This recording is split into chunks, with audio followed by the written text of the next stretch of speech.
नमस्कार बच्चों, मैं Ashok Kumar student point consultancy से। तो ऑल इंडिया वेटरनरी की काउंसलिंग का शेड्यूल का इंतजार काफी समय से था। तो विषय ने अभी थोड़े दिन पहले ही शेड्यूल जारी किया है। आज इसका सीट मैट्रिक्स भी आ गया है, इंफॉर्मेशन बुकलेट भी जारी हो गया है। तो एक बार शेड्यूल के बारे में बात करते हैं। विषय की कट ऑफ मैंने एक बार आपको पहले वीडियो में बताई है, तो आप मेरे यूट्यूब चैनल पे देख सकते हैं। इसकी कट ऑफ मैंने लास्ट ईयर की डाली हुई है।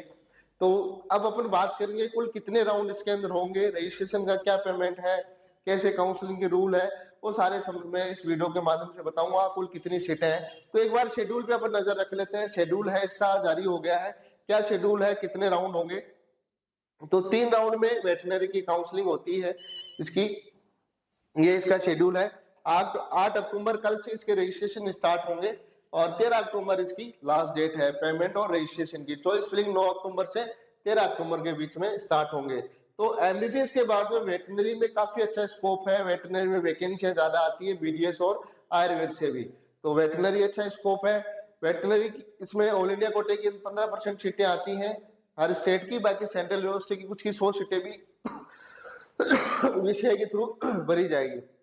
बाकी इसका रजिस्ट्रेशन का पेमेंट भी मैं बताऊंगा।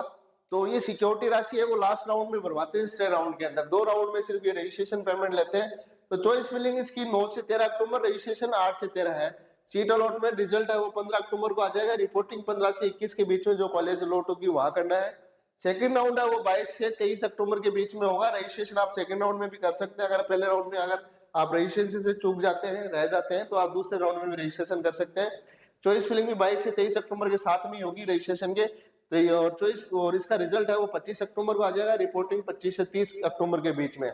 फिर जो स्टेट राउंड इसका होगा वो 31 अक्टूबर से लेके 3 नवंबर के बीच में होगा। 31 अक्टूबर से लेके 3 नवंबर के बीच में। लास्ट राउंड में ये सिक्योरिटी लेते हैं 50,000 रुपए इसके अंदर। और SC ST और अदर जो कैंडिडेट है उनसे SC/PH वाले उनसे 25,000 रुपए है। बाकी जनरल OBC EWS की 50,000 रुपए सिक्योरिटी आपको पे करनी पड़ती है। अगर आप ये सीट नहीं लेते हैं तो आप काउंसलिंग से बाहर, ये मतलब आप काउंसलिंग अगर आप पेमेंट नहीं करते हैं इसका सिक्योरिटी, मतलब आप कॉलेज छोड़ देते हैं, तो आप फिर ये 50,000 रुपए आपकी ये फॉरफिट हो जाती है। अब इसमें एक रूल है, अगर आप पहले दूसरे राउंड में कॉलेज आप छोड़ देते हैं, मिल जाती है, तो आप तीसरे राउंड में नहीं जा सकते। इससे राउंड में वही बच्चे जाएंगे जिनको कोई कॉलेज अलॉट नहीं होगा फर्स्ट सेकंड राउंड में।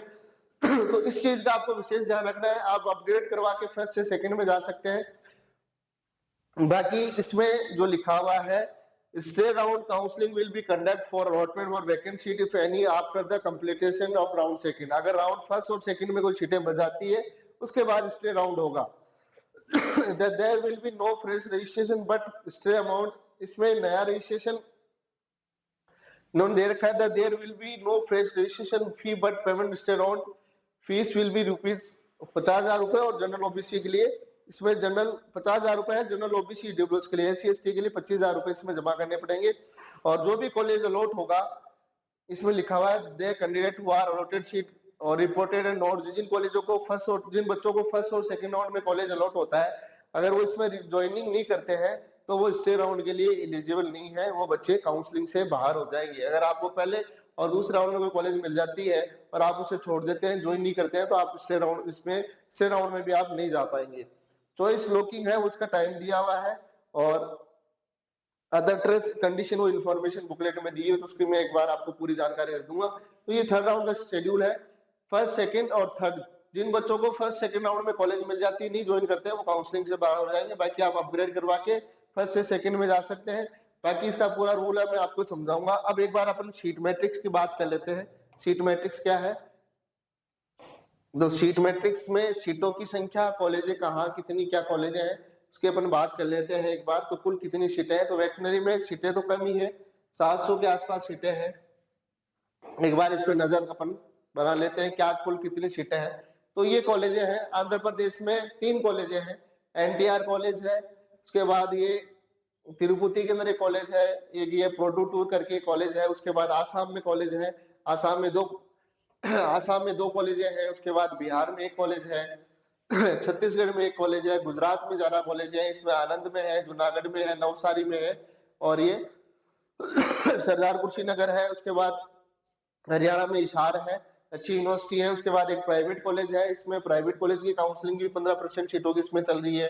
उसके बाद हिमाचल में है एक कॉलेज, पालमपुर के अंदर। जम्मू के अंदर भी कॉलेजें हैं, जम्मू के अंदर 2 कॉलेजें हैं, 3 कॉलेज हैं सॉरी। जम्मू के अंदर एक यूनिवर्सिटी भी है, कर्नाटका के अंदर है, केरला है, मध्य प्रदेश के अंदर है। तो यहाँ कॉलेजों की संख्या दी हुई है। और कुल कॉलेजों की अपन बात करें तो 58 कॉलेज वेटनरी की, ऑल इंडिया की, गवर्नमेंट और प्राइवेट मिला के 58 कॉलेजें हैं वेटनरी की। अब इनमें सीटों की बात करें तो 79 सीटें, 779 सीटें हैं, 779 सीटें इसके अंदर टोटल है, जिसके अंदर जनरल की 330 है, ईडब्ल्यूएस की 15 है और ओबीसी की 74 सीटें हैं। एससी एसटी इसमें जनरल पीडब्ल्यूडी की ये सीटें अलग अलग दी हुई है। इसके अंदर पीडब्ल्यूडी कैटेगरी, तो इसमें जनरल की सीटें 303 है और पीडब्ल्यूडी की इसमें जनरल पीडब्ल्यूडी की 15 सीटें रखी हुई है। जनरल ईडब्ल्यूएस की 74 सीटें हैं, जनरल ईडब्ल्यूएस पीडब्ल्यूडी की 2 सीटें, ओबीसी की 200 सीटें हैं और ओबीसी पीडब्ल्यूडी की 10 सीटें हैं। एससी की इसमें 110 सीटें हैं, एसटी की इसमें 56 सीटें हैं, बाकी ये पीडब्ल्यूडी की सीटें हैं। तो टोटल सीटों की संख्या 782 है। अब अपन एक बार बात करते हैं इंफॉर्मेशन बुकलेट की। तो जो भी पूरा काउंसलिंग का रूल है, पूरे जो सारा इंफॉर्मेशन है वो आपको इंफॉर्मेशन बुकलेट में मिलता है। तो विषय के थ्रू इसमें काउंसलिंग होती है, सारी चीजें इसमें दी हुई है, कितने साल का कोर्स होता है, कैसे इसमें कितने रुपए का पेमेंट होगा, सारी चीजें इसमें दी हुई है। तो 15% सीटों की काउंसलिंग विषय के थ्रू होगी। बाकी कुछ स्टेट अपना पेपर खुद का भी करवाते हैं, जैसे आरपीवीटी है, राजस्थान ने इस बार अपना खुद का पेपर करवाया है, पहले नीट के थ्रू ले रहा था। और हरियाणा स्टेट की भी नीट के बेस पे होती है, उसके भी रजिस्ट्रेशन पहले हो गए हैं। तो ये 15% कोटे की काउंसलिंग विषय के थ्रू होती है। अब इसमें अपन बात करते हैं, पहले इंस्ट्रक्शन क्या दिए हुए हैं, पहले इसमें वो पढ़ लेते हैं। The candidate who are allotted seat in the counseling shall have to report the representative college of the university date of mention in schedule। तो जिस बच्चे को कॉलेज मिल जाती है उसको कॉलेज में रिपोर्टिंग करना जरूरी है। द कैंडिडेट में contact the nodal officer the representative college regarding admission reporting process. उसके बाद सेकेंड राउंड का क्या लिखा हुआ है, री चॉइस फिलिंग होगी, दोबारा चॉइस फिलिंग होगी। In respect of candidate who have been allotted in round first and round shall be allowed only those candidate who are has physically reported in the college time as a per schedule date। तो round 2 में वही बच्चे eligible होंगे जिन्होंने first round में college में reporting करवा दी और अब अपग्रेड करवा रहे हैं, तो वो बच्चे सेकंड राउंड में अपग्रेड करा पाएंगे। तो round 2 shall be allowed only those candidate who physically reported in college time as a per schedule date। Further research cases candidate have informed the nodal officer of the reporting college about his or willingness to participate in the next round। तो जब आप college में reporting करेंगे तो वहां आपको nodal officer को बताना है कि मैं नेक्स्ट राउंड में अपग्रेड लगाऊंगा। तो ये चीज आपको बतानी है, नहीं अपग्रेड लगाओगे तो आपकी वही कॉलेज फिक्स हो जाएगी, तो नोडल ऑफिसर को बताना जरूरी है। उसके बाद reporting wellness participate in the next round counselling तो डेट प्रूफ द सेम में B retained by the candidate. तो इसमें विलनेस का आपको प्रूफ वहां आपको बताना है और अपग्रेड के लिए आपको वहां उसमें लिखना है। वो कोई भी आपसे कुछ अपग्रेड का फॉर्म वगैरह वहां कॉलेज में वो आपसे भरवाएंगे। In case the candidate fail the reporting allotted college with the time of allotted shall be cancel. अगर जो शेड्यूल में टाइम दिया हुआ है उस टाइम में आप रिपोर्टिंग नहीं करवाते हैं तो आपकी सीट कैंसिल हो जाएगी और जो कॉलेज है वो किसी दूसरे कॉलेज दूसरे बच्चे को अलॉटेड हो जाएगी। तो ये इसका है। बाकी इसमें जो भी रूल पूरी इंफॉर्मेशन वगैरह इसमें दी हुई है। ये कोटा दिया हुआ है, एससी का 15% है, एसटी का 7.5% है, ईडब्ल्यूएस का 10% है, ओबीसी का 27% है। तो इस तरह है। और ये सीटों का कन्वर्जन इसमें दिया हुआ है। राउंड इसमें पूरे रूल प्रोसीजर दिए हुए हैं सारे, कैसे क्या होगा।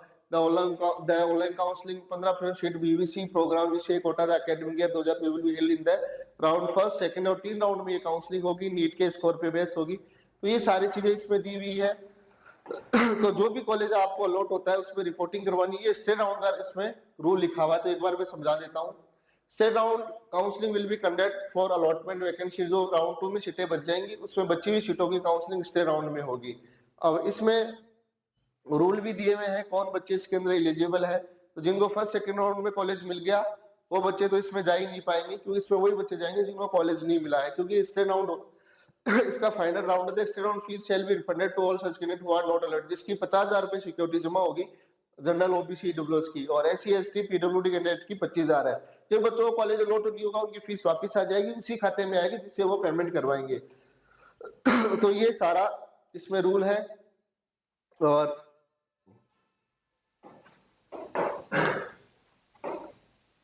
ये पूरा इसमें प्रोसीजर दिया हुआ है, कैसे क्या प्रोसीजर है।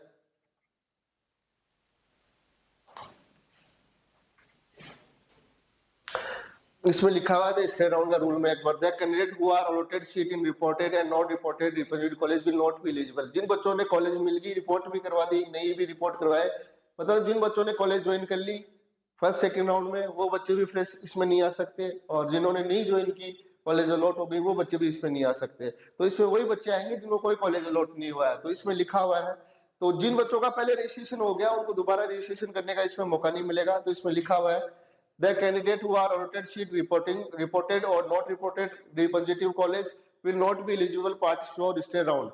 Further, there will be no fresh registration, but all previously registered candidates who have the not allotted seat in round first, second, who are interested participate in state round shall be pay 50,000 रुपए उनको पे करने पड़ेंगे। General OBC EWS को 50,000 और SC ST और PWD category को 25,000 रुपए।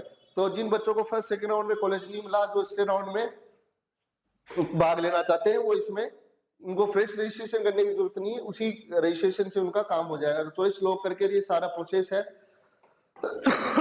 तो ये रजिस्ट्रेशन के समय जब आप रजिस्ट्रेशन कराओगे स्टार्टिंग में, तो 1,000 रुपए तो जनरल ओबीसी, 1,000 रुपए तो जनरल के बच्चों के लिए है, ईडब्ल्यूएस ओबीसी के लिए 900 है, एससी एसटी पीडब्ल्यूडी के लिए 500 रुपए आपको रजिस्ट्रेशन के टाइम देने पड़ेंगे।